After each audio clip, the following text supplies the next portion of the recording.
एक बार फिर हम आप सभी के लिए एक नई वैकेंसी के बारे में जानकारी लेकर आए हैं। यह वैकेंसी बिहार चौकीदार के लिए निकाली गई है। हम इस वैकेंसी से जुड़ी apply date, age limit, application fee, post details, education qualification, pay scales, application process, इन सभी के बारे में पूरी जानकारी देंगे।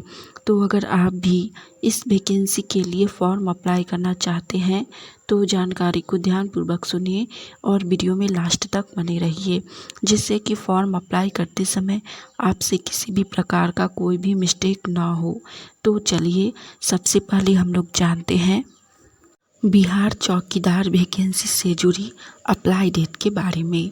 आप में से जिनको भी इस वैकेंसी के लिए फॉर्म अप्लाई करना है वो लोग आज से ही फॉर्म अप्लाई कर सकते हैं, क्योंकि इस वैकेंसी के लिए फॉर्म अप्लाई स्टार्ट 29 जून 2024 से ही हो चुका है और इसका लास्ट अप्लाई डेट है 20 जुलाई 2024। फॉर्म पूरा 21 दिनों तक अप्लाई होगा। तो जो भी लोग फॉर्म भरना चाहते हैं वो लोग आज से लेकर 20 जुलाई से पहले तक इस वैकेंसी के लिए फॉर्म अप्लाई कर लीजिए। नेक्स्ट इसके बाद हम लोग जानेंगे बिहार चौकीदार वैकेंसी से जुड़ी एप्लीकेशन फ़ी यानी कि आवेदन शुल्क के बारे में। इस वैकेंसी के अंतर्गत एप्लीकेशन फ़ी जाति वर्ग के अनुसार नहीं रखी गई है, बल्कि सभी वर्गों के लिए एप्लीकेशन फ़ी एक समान रखी गई है। चाहे आप जनरल हो, ओबीसी हो, ईडब्ल्यूएस है, एससी है, एसटी है या फिर पीएच कैटेगरी है, आप में से किसी के लिए भी एप्लीकेशन फ़ी नहीं रखी गई है, यानी कि no application fee for all category candidate. तो आप सभी लोग जिस भी कैटेगरी से आते हैं आप सब लोग फॉर्म अप्लाई ज़रूर कीजिए। फॉर्म अप्लाई करने के लिए आपको पेमेंट नहीं करना होगा। नेक्स्ट इसके बाद हम लोग जानेंगे बिहार चौकीदार वैकेंसी से जुड़ी एज लिमिट यानी कि आयु सीमा के बारे में।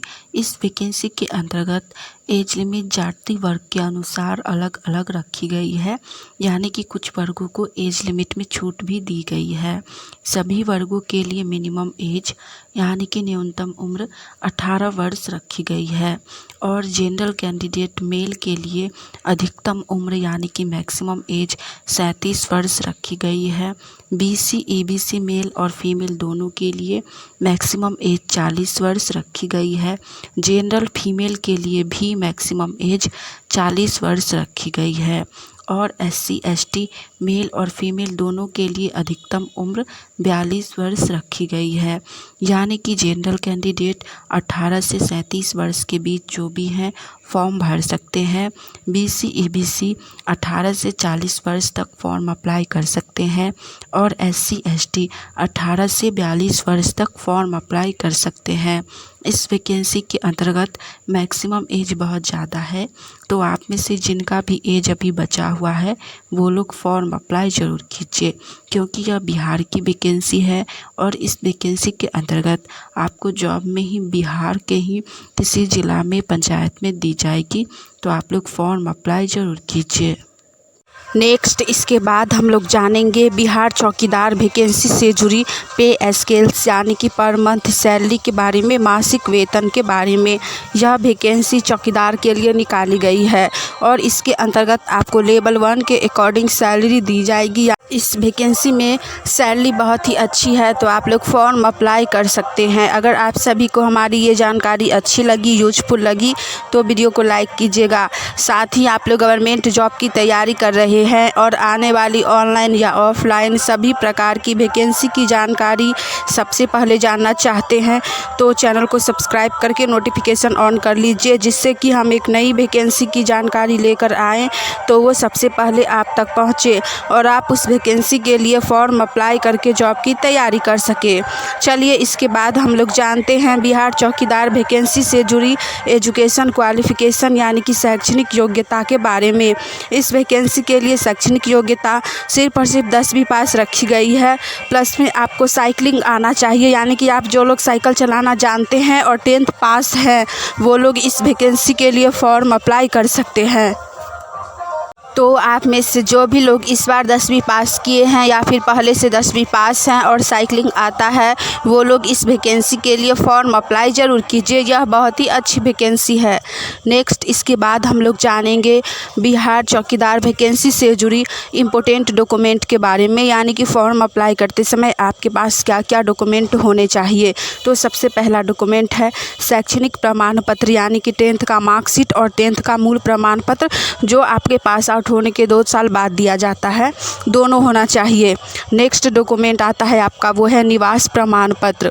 उसके बाद अगला डॉक्यूमेंट है आय प्रमाण पत्र, जिसमें आय प्रमाण पत्र आपके माता या पिता का होगा जो आपके घर में अर्निंग करते होंगे। उसके बाद आता है जाति प्रमाण पत्र, यानी कि कास्ट सर्टिफिकेट। कास्ट सर्टिफिकेट सिर्फ जो लोग SC और ST हैं उन्हीं को लगाना होगा, बाकी OBC का कास्ट सर्टिफिकेट नहीं लगेगा। सिर्फ SC और ST लोग फॉर्म भरिएगा तो आप लोगों के पास आपका कास्ट सर्टिफिकेट होना चाहिए। साथ में दिव्यांग प्रमाण पत्र, जो लोग विकलांग हैं और वो लोग इस वैकेंसी के लिए जॉब करना चाहते हैं, उनको विकलांगता का सर्टिफिकेट भी बनवा कर देना होगा।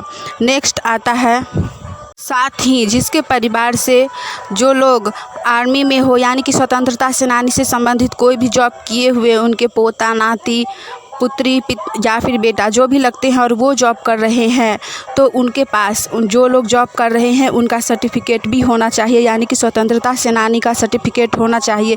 यदि आप स्वतंत्रता सेनानी का सर्टिफिकेट लगाते हैं तो आपको छूट दी जाएगी। जिनके पास नहीं है कोई बात नहीं, छूट लेने के लिए स्वतंत्रता सेनानी का सर्टिफिकेट लगाना आवश्यक है जिनके परिवार में है कोई स्वतंत्रता सेनानी। उसके बाद 2 कलरफुल पासपोर्ट साइज फ़ोटो भी होना चाहिए। और नेक्स्ट डॉक्यूमेंट आता है आधार कार्ड। आपका आधार कार्ड होना चाहिए जिसमें आपका हर एक चीज़ एकदम सही होना चाहिए। ये सभी डॉक्यूमेंट फॉर्म अप्लाई करते समय आपसे मांगे जाएंगे, तो इनमें से जो भी डॉक्यूमेंट आपके पास नहीं है वो लोग जल्द से जल्द बनवा लीजिए। साथ ही आधार कार्ड और निवास प्रमाण पत्र, आय प्रमाण पत्र, ये सभी कुछ अब ऑनलाइन के माध्यम से बनाया जाता है, बहुत ही जल्द बन जाता है। तो जो लोग फॉर्म भरना चाहते हैं वो लोग पहले सारा डॉक्यूमेंट बनवा लीजिए और फिर इस वैकेंसी के लिए फॉर्म अप्लाई कीजिए। नेक्स्ट इसके बाद हम लोग जानेंगे बिहार चौकीदार वैकेंसी से जुड़ी पोस्ट डिटेल्स के बारे में। यह वैकेंसी चौकीदार के लिए निकाली गई है, जिसमें टोटल 223 पोस्ट के लिए बहाली निकाली गई है, जो कि अधिक है। तो आप लोग फॉर्म अप्लाई कर सकते हैं। लास्ट इसके बाद हम लोग जानेंगे बिहार चौकीदार वैकेंसी से जुड़ी एप्लीकेशन प्रोसेस, यानी कि आवेदन प्रक्रिया के बारे में। इस वैकेंसी के लिए फॉर्म ऑफलाइन के माध्यम से अप्लाई होगा। इसके लिए आप लोगों को फॉर्म को डाउनलोड करना है, फिर उसको प्रिंट करवाकर उसमें जो भी जानकारी दी गई है उसको सही से भरना है। जो भी डॉक्यूमेंट हमने बताया है उन सभी डॉक्यूमेंट का जेरॉक्स पेपर फॉर्म के साथ लगाना है और फिर इसके एड्रेस पर पोस्ट कर देना है। फॉर्म पोस्ट करने का एड्रेस है जिला नियोजन पदाधिकारी अरवल, जिला नियोजनालय कार्यालय अरवल, प्रखंड परिसर अरवल, पिन कोड 804401। इस एड्रेस पर फॉर्म को सही से भरकर आप लोगों को पोस्ट कर देना है। आपका फॉर्म अप्लाई हो जाएगा। हमने इस वैकेंसी से जुड़ी सारी जानकारी दे दी है। तो आज के लिए इतना ही। मिलेंगे आप सभी से फिर से एक नई वैकेंसी की जानकारी के साथ। आप में से जो भी एलिजिबल हैं वो लोग फॉर्म अप्लाई ज़रूर कीजिए। जय हिंद।